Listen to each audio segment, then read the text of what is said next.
Morning, welcome to Chandigarh career group. आज की video में हम लोग एनडीए 2022 और फर्स्ट के पॉलिटी के क्वेश्चंस को डिस्कस करेंगे।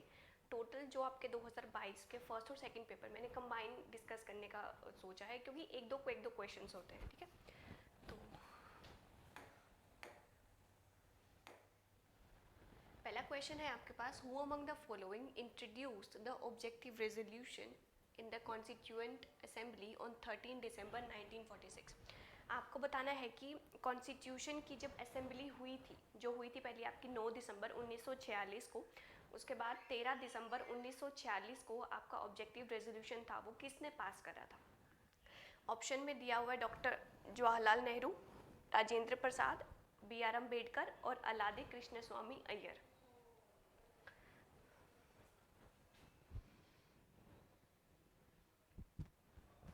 देखिए, इसका जो आंसर होगा वो आपका जवाहरलाल नेहरू होगा। 9 दिसंबर 1946 को आपकी फर्स्ट मीटिंग हुई थी।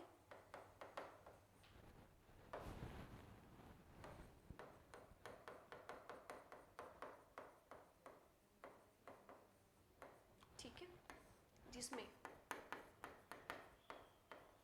डॉक्टर सच्चिदानंद सिन्हा को, जो कि सबसे ओल्डेस्ट मेंबर थे, उनको प्रेसिडेंट बनाया गया था। फिर इसी के बाद जब आप देखते थे कि 4 दिन बाद 13 दिसंबर 1946 को एक ऑब्जेक्टिव रेजोल्यूशन पास कराया गया था।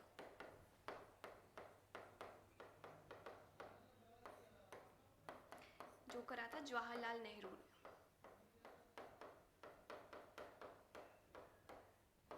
कहा जाता है कि अपने देश के लिए विजन, कि हमारा जो इंडिपेंडेंट, हमारा जो स्वतंत्र भारत होगा, वो उसका एक विजन तैयार करा गया था।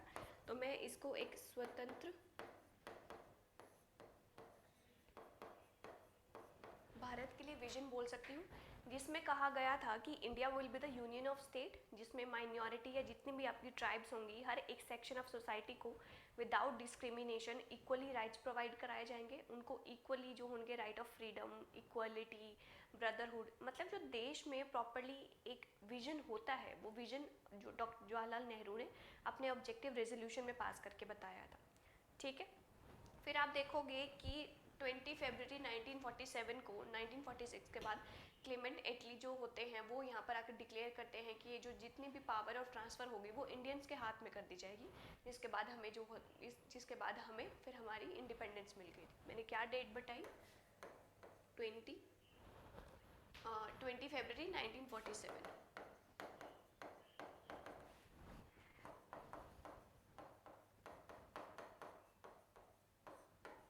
ठीक है, तो इसके अकॉर्डिंग इसका आपका आंसर जवाहरलाल नेहरू हो जाएगा। नेक्स्ट देखिए, विच of the following is not the power of panchayat under article 243G? ठीक है, बताओ। Land reforms, implementation of land reforms, land consolidation and soil conservation, next regulation of land revenue. देखिए, 243G के अंडर जो एक काम नहीं होता पंचायती राज का, वो होता है रेगुलेशन ऑफ लैंड रिवेन्यू। बाकी ये तीनों के तीनों आपके होते ही हैं। अगर मैं पंचायती राज की बात करूं, तो इंडिया में जो था वो पंचायती राज को अपनाने वाला पहला स्टेट कौन सा था? राजस्थान था। उसका डिस्ट्रिक्ट कौन सा था? नागौर डिस्ट्रिक्ट था।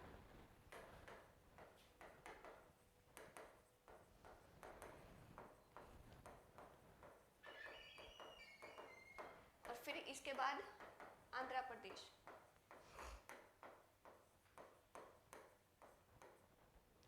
ठीक है, विलेज पंचायत का जो आइडिया कहा जाता है कि बेसिकली किसने दिया था? बलवंत राय कमेटी आई थी, आपके अशोक मेहता कमेटी आई थी।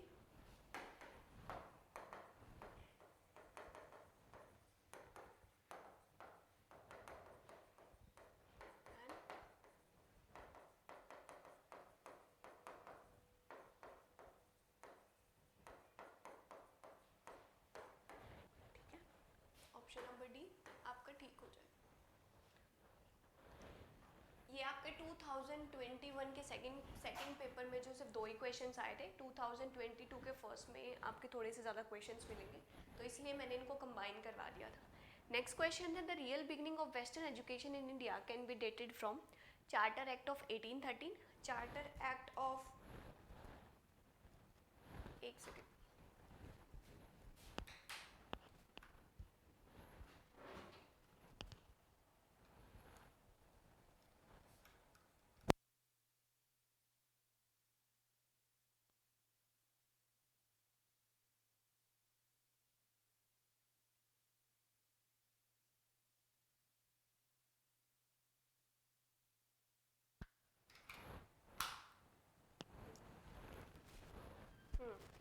ऑप्शन में दिए हुए charter act of 1813, charter act of 1793, Sharada act of 1929 और Macaulay Minto of Indian education act 1835।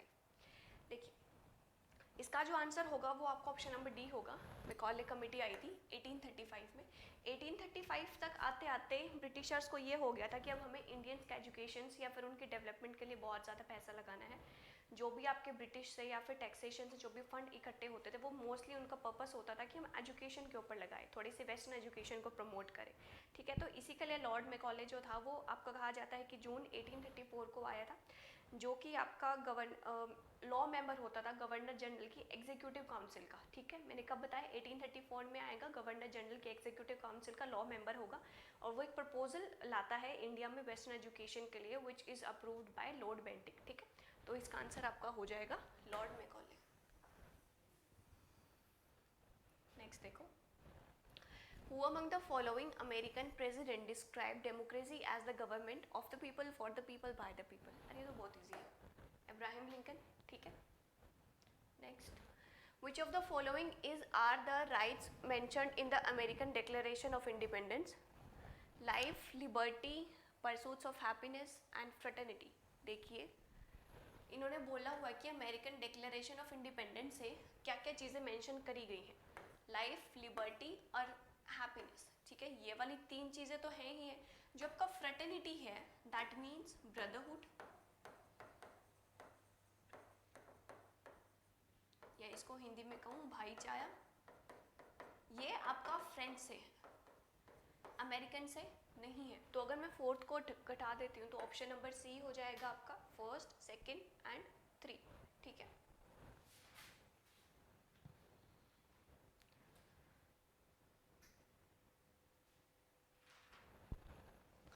Next देखिए, Who among the following had the shortest span office as the Prime Minister of India? Lal Bahadur Shastri, Chaudhary चरण सिंह, चंद्रशेखर या फिर एच.वी. Deve Gowda?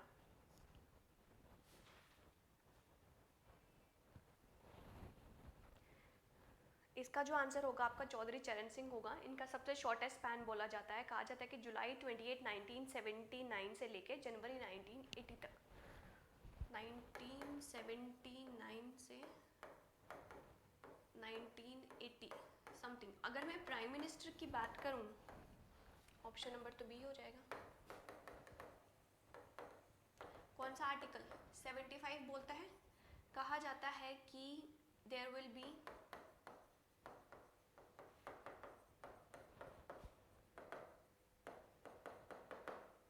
Prime minister appointed by president plus जो आपकी council होगी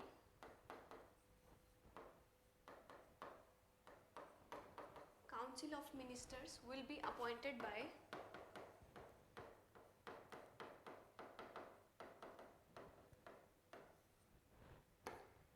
prime minister on the advice of prime minister.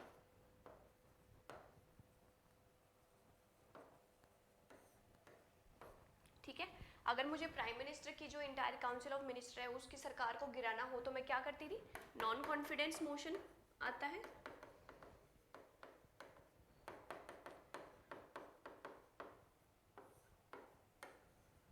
अगर मान लीजिए prime minister appointed by president होता है, जो आपकी मेजॉरिटी में सरकार बनती है, उसी में से एक लीडर को प्राइम मिनिस्टर करवाया जाता है। अगर मान लीजिए कि प्राइम मिनिस्टर नहीं हुआ, प्राइम मिनिस्टर जो है किसी भी मेजॉरिटी पार्टी से नहीं आया, तो ये प्रेसिडेंट की डिस्क्रिशनरी पावर होगी। ठीक है, नेक्स्ट देखिए, The Parliament of India is primarily based on the model of German Parliament, British Parliament, American या फिर फ्रेंच. इसका आंसर होगा आपका ब्रिटिश. देखिए इंडियन पार्लियामेंट में आप देखते हैं, सबसे पहले तो आर्टिकल 79 को देखिए, क्या बोलता है कि Indian parliament will consist of,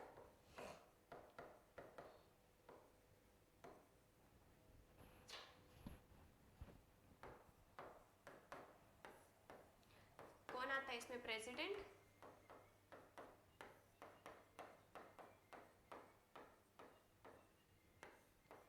Lok Sabha,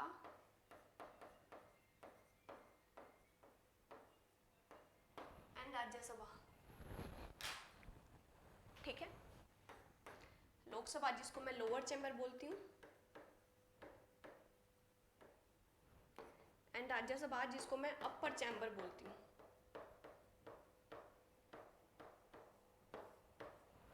ठीक है, साथ ही साथ एग्जीक्यूटिव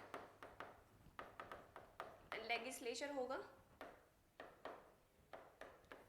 इनके बीच में बैलेंस काम करके आपकी डेमोक्रेसी वर्क करती है. और इसी में ब्रिटिश पार्लियामेंट के अंदर ही अगर मैं आपको डेमोक्रेसी का वर्क सिस्टम समझाऊं तो आपका सबसे पहले president, then vice president, prime minister.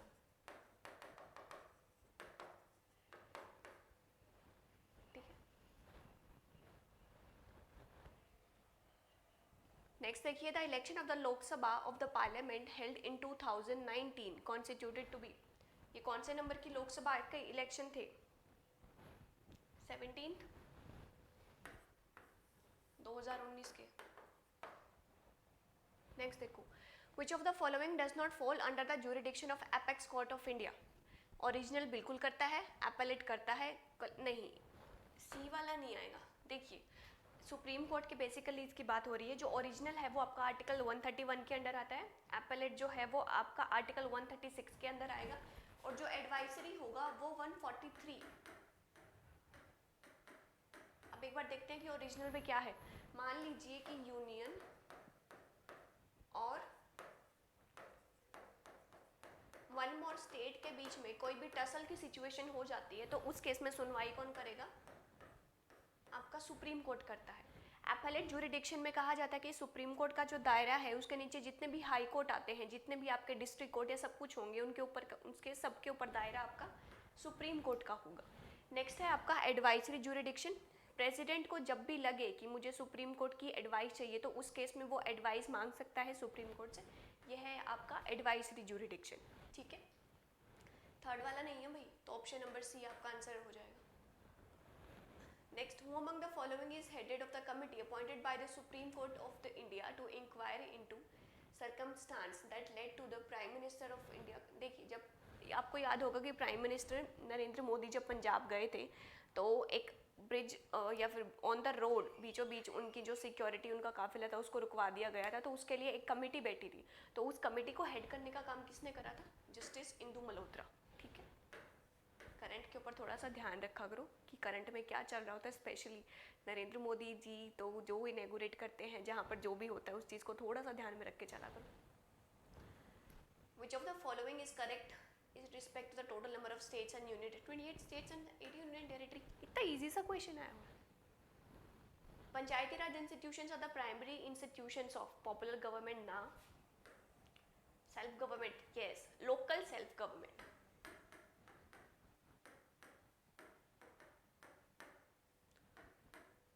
हमने पहला स्टेट कौन सा पढ़ा, नागौर डिस्ट्रिक्ट राजस्थान, दूसरा आंध्र प्रदेश. कौन सी कमेटी पढ़ी थी, अशोक मेहता और बलवंत राय.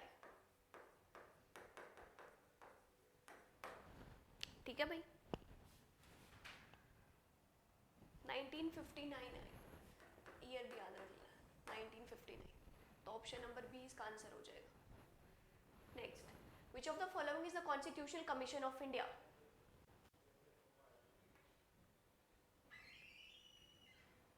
विच of the following is a constitutional. यार कॉन्स्टिट्यूशनल में तो ये तीनों है, यहाँ पर आपका नॉट आएगा, इज नॉट अ कॉन्स्टिट्यूशनल. तो इसके अकॉर्डिंग इसका आपका the national commission of women हो जाएगा, क्योंकि ये तो तीनों होते हैं. The national class of SC, ST and backward classes ये तीनों के तीनों तो आपके कॉन्स्टिट्यूशन में मेंशन करे गए हैं, ये नहीं है, ठीक है। इनके लिए आर्टिकल 338 होता है, तो ऑप्शन नंबर डी आपका ठीक आंसर हो जाएगा।